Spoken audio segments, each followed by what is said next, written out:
ناظرین، میں آج آپ کو ایک حقیقی واقعہ سناتا ہوں۔ ایک علاقے کے رئیس کی بیٹی کی ٹانگ ٹوٹ گئی، ٹانگ کے کولے کی ہڈی ٹوٹ گئی۔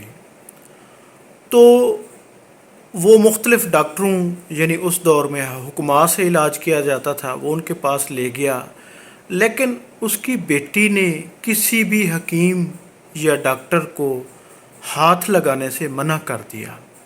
اس نے کہا کہ جس نے بھی میرا علاج کرنا ہے وہ بغیر ہاتھ لگائے میری ٹانگ کو ٹھیک کرے۔ اس پر ناظرین، یعنی بہت سارے حکیم، بہت سارے ڈاکٹر جمع ہوئے، بھرپور کوشش کی، ادویات دی گئیں، لیکن یہ ہے کہ لڑکی ٹھیک نہیں ہوئی، کیونکہ اس دور میں بلکہ یہ ہے کہ جو ٹانگ کا علاج تھا یا اس کو جوڑا جاتا تھا وہ اس کی پٹی کر کے ہڈی کو باقاعدہ جوڑ کر کیا جاتا تھا۔ تو ناظرین، وہ لڑکی دن بدن کمزور ہوتی گئی، ایون کہ وہ سوکھ کر کانٹا بن گئی، اور اس کے والدین کو لگنے لگا کہ یہ ہے کہ یہ اب مر جائے گی، بلکہ والدین اس کی منت سماجت کرتے تھے کہ حکیموں کو، ڈاکٹروں کو ہاتھ لگانے دو تاکہ وہ یہ ہے کہ اس کا علاج ہو سکے۔ بلکہ اس کا والد اس کو کہتے تھے کہ بیٹی، حکیم کو تو شریعت نے بھی اجازت دے رکھی ہے علاج کرنے کی، یعنی شریعت میں بھی ایسی اس کی ممانعت نہیں ہے۔ تو اس پر اسے کسی نے کہا، اس کے والد کو کسی نے کہا، رئیس کو کسی نے کہا کہ فلاں گاؤں میں ایک ایسا حکیم رہتا ہے فلاں علاقے میں جو بہت ہی قابل ہے، اور پورے اس علاقے میں اس سے بڑھ کر کوئی حکیم قابل نہیں ہے۔ تو ناظرین، وہ اس کے پاس گیا اور اس کو اپنی آپ بیتی سنائی، اپنی بیٹی کی آپ بیتی سنائی کہ میری بیٹی کی ٹانگ کی کولے کی ہڈی ٹوٹ گئی ہے، لیکن اس کی شرط یہ ہے کہ کوئی بھی اس کو بغیر ہاتھ لگائے حکیم اس کو ٹھیک کرے۔ تو لہٰذا اب وہ ٹھیک میری بیٹی نہیں ہو پا رہی، کیونکہ ہاتھ لگانے نہیں دیتی اور ڈاکٹروں سے، حکماں سے علاج نہیں ہو رہا، تو مجھے کوئی حل بتائیں۔ تو اس پر اس حکیم نے کہا، آپ پرسوں اپنی بیٹی کو لے کر آؤ، میں اس کا علاج کر دوں گا۔ وہ حیران ہو گیا۔ تو اس پر جب وہ چلا گیا تو حکیم نے اپنے شاگردوں کو کہا کہ ایک موٹی تازی گائے لے کر آؤ،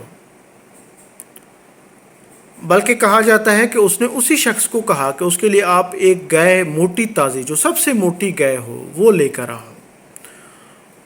وہ شخص موٹی تازی گائے لے کر آیا تو اس نے اپنے شاگردوں کو، حکیم صاحب نے کہا کہ اس کو 2 دن تک نہ کوئی چیز کھائے نہ پیے، اس کو کوئی ایک تنکا تک نہ دیں۔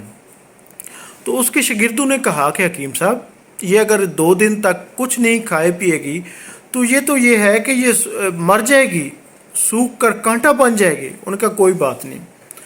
تو ناظرین، 2 دن تک گائے کو کوئی خوراک نہیں دی گئی، وہ سوکھ گئی کافی حد تک، اور 2 دن بعد یعنی تیسری دوپہر وہ آدمی اپنی بیٹی کو چارپائی پر ڈال کر لے کر آ گیا۔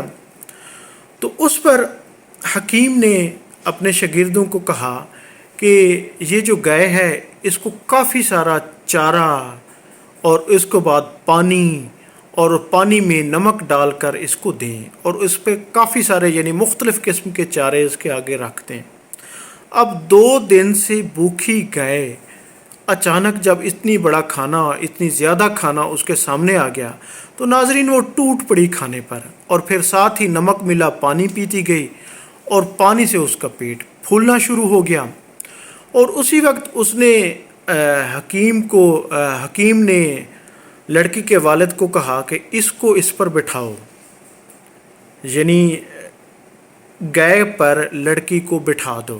اس کو بٹھا دیا گیا، اور پھر اس نے کہا کہ اس کی ٹانگیں جو ہیں گائے کے ساتھ اس کے گرد باندھ دو۔ تو ناظرین، اس کی ٹانگیں بھی باندھ دی گئیں۔ تو جیسے جیسے گائے زیادہ کھاتی گئی، لڑکی کی ٹانگیں کھلتی گئیں، اور پھر یہ ہے کہ اس کی ٹانگوں پر، کیونکہ وہ نمک ملا پانی پی رہی تھی گائے، اور وہ اس کی پیاس بھی بڑھتی جا رہی تھی، وہ زیادہ کھاتی جا رہی تھی، ایک تو وہ بہت زیادہ بھوک سے اس کا برا حال تھا۔ تو ناظرین، لڑکی کی ٹانگوں پر دباؤ آنا شروع ہو گیا۔ تو ایک وقت آیا کہ وہ اتنا زیادہ دباؤ آیا کہ ایک کڑاک کی آواز کے ساتھ لڑکی کی جو ہڈی تھی وہ ٹھیک ہو گئی، یعنی وہ سیدھی ہو گئی۔ اور اس کے بعد حکیم نے کہا کہ لو جی میاں، تمہاری لڑکی کی یہ جو پرابلم تھا، یہ جو وہ تھا ٹانگ کی وہ مسئلہ تھا، یہ ختم ہو گیا ہے، اس کو اتارو اور اس کو گھر لے جاؤ، اب یہ ٹھیک ہے۔ تو ناظرین واقعی اس کو اتارا گیا تو لڑکی چلنا شروع ہو گئی لنگڑا کے، اس کو واقعی ٹھیک ہو گئی۔ تو ناظرین وہ حکیم کون تھا جس نے بغیر ہاتھ لگائے اس لڑکی کو ٹھیک کیا تھا؟ اور اس نے ساتھ شرط یہ بھی رکھی تھی کہ پھر اس کے بعد یہ موٹی تازی گائے میری ہو گئی۔ تو ناظرین وہ حکیم بو علی سینا تھا، اتنی بڑا حکیم جس کی حکمت کے دور تک چرچے تھے، جس کا طب میں آج تک اس کو کاپی کیا جاتا ہے، یورپ میں یعنی دنیا کے ڈیولپ کنٹریز میں، سائنس میں، طب میں اب بھی اس کا بڑا نام ہے۔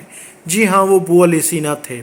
ناظرین بو علی سینا 980 عیسوی کو ازبکستان کے شہر بخارا میں، جو آج ازبک شہر ہے بخارا، اس میں پیدا ہوئے تھے۔ اور اس کا شہرہ، اس کی تصانیف، اس کی یعنی کہ جو اس نے طب پر کام کیا ہے، آج بھی دنیا میں اس کو نایاب ترین کام سمجھا جاتا ہے۔ اور بو علی سینا کا یورپ میں، افریقہ تک بڑے بڑے طب خانے، یونیورسٹیاں اس کے نام سے آج بھی موجود ہیں۔